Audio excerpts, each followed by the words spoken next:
ಸ್ನೇಹಿತರೆ, ಒಂದು ಕ್ಷಣ ಯೋಚಿಸಿ. ನಾಳೆ ಬೆಳಿಗ್ಗೆ ಎದ್ದು ನೀವು ನಿಮ್ಮ ಮೊಬೈಲ್ ಅಲ್ಲಿ ನೋಡ್ತೀರಾ, ಅಕೌಂಟ್ ಅಲ್ಲಿ 1,00,000 ರೂಪಾಯಿ ಬಂದಿದೆ.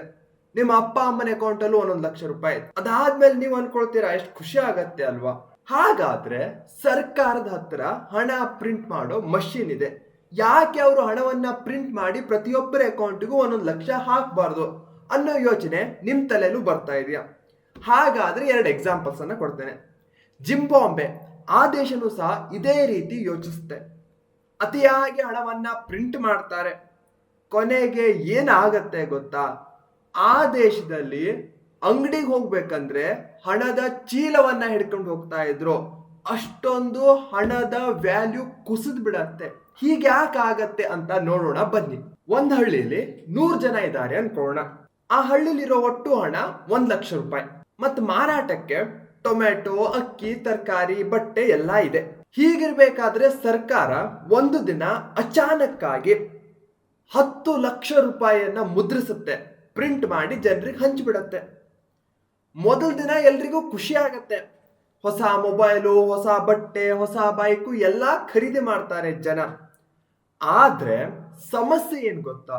ಹಣ ಏನೋ ಹೆಚ್ಚಿಗೆ ಆಗಿದೆ, ಆದ್ರೆ ಮೊದ್ಲಿದ್ದ ಅಕ್ಕಿ, ಬೈಕು, ಟೊಮೆಟೊ ಎಲ್ಲ ಇರೋದಷ್ಟೇ, ಅವುಗಳ ಸಂಖ್ಯೆಯಲ್ಲಿ ಹೆಚ್ಚಿಗೆ ಆಗಿಲ್ಲ. ಹೀಗಾಗಿ ಅಲ್ಲಿ ಬರೋ ಒಂದು ಕಾನ್ಸೆಪ್ಟೇ ಇನ್ಫ್ಲೇಷನ್, ಹಣ ದುಬ್ಬರ ಅಲ್ಲಿ ಆಗತ್ತೆ. ಹಿಂದೆ 50 ರೂಪಾಯಿ ಇದ್ದಂತಹ ಟೊಮೆಟೊ ಈಗ ಡಬಲ್ ಆಗತ್ತೆ. ಯಾಕಂದ್ರೆ ಎಲ್ಲರ ಕೈಲೂ ಹಣ ಇದೆ, ಆದ್ರೆ ಖರೀದಿಸಲಿರೋ ವಸ್ತುಗಳು ಅಷ್ಟೇ ಪ್ರಮಾಣದಲ್ಲಿವೆ. ಹೀಗಾಗಿ ವ್ಯಾಪಾರಿಗಳು ಬೆಲೆಯನ್ನ ಏರಿಸ್ತಾರೆ. ಅರ್ಥಶಾಸ್ತ್ರದಲ್ಲಿ ಹಾಗೆ ನ್ಯೂಸ್ ಅಲ್ಲಿ ನೀವು ದಿನಾಲು ಈ ಪದವನ್ನ ಕೇಳ್ತೇ ಇರ್ತೀರಾ, ಇನ್ಫ್ಲೇಷನ್, ಹಣದುಬ್ಬರ.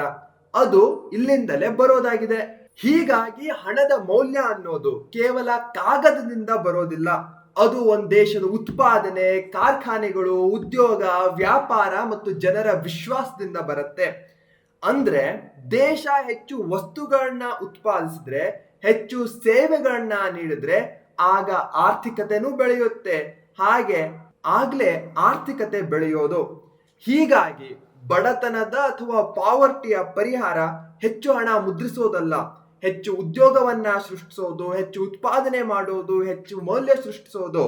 ಯಾಕಂದ್ರೆ ಹಣವೇ ಸಂಪತ್ತಲ್ಲ, ಸಂಪತ್ತನ್ನ ಸೃಷ್ಟಿಸುವ ಸಾಮರ್ಥ್ಯವೇ ನಿಜವಾದ ಹಣವಾಗಿರುತ್ತೆ. ಮುಂದೊಂದ್ಸಲ ಯಾರಾದ್ರೂ ನಿಮಗೆ ಅಯ್ಯೋ ಸರ್ಕಾರ ಇನ್ನೂ ಹೆಚ್ಚಿನ ಹಣವನ್ನ ಮುದ್ರಿಸಬೇಕು ಅಂತ ಹೇಳಿದಾಗ ಈ ಕಥೆನ ನೆನಪಿಸ್ಕೊಳ್ಳಿ. ಹಾಗೆ ಈ ವಿಡಿಯೋವನ್ನ ಶೇರ್ ಮಾಡಿ. ಈ ಕಾನ್ಸೆಪ್ಟ್ ಇಷ್ಟ ಆದ್ರೆ ವಿಡಿಯೋವನ್ನ ಲೈಕ್ ಮಾಡಿ. ಹಾಗೆ ನೆಕ್ಸ್ಟ್ ನಿಮಗೆ ಯಾವ ವಿಡಿಯೋ ಬೇಕು ಅಂತ ಕಮೆಂಟ್ ಬಾಕ್ಸ್ ಅಲ್ಲಿ ತಿಳಿಸಿ. ಹಾಗೆ ನಮ್ಮ ಚಾನೆಲ್ ಅನ್ನ ಸಬ್ಸ್ಕ್ರೈಬ್ ಮಾಡೋದನ್ನ ಮರಿಬೇಡಿ.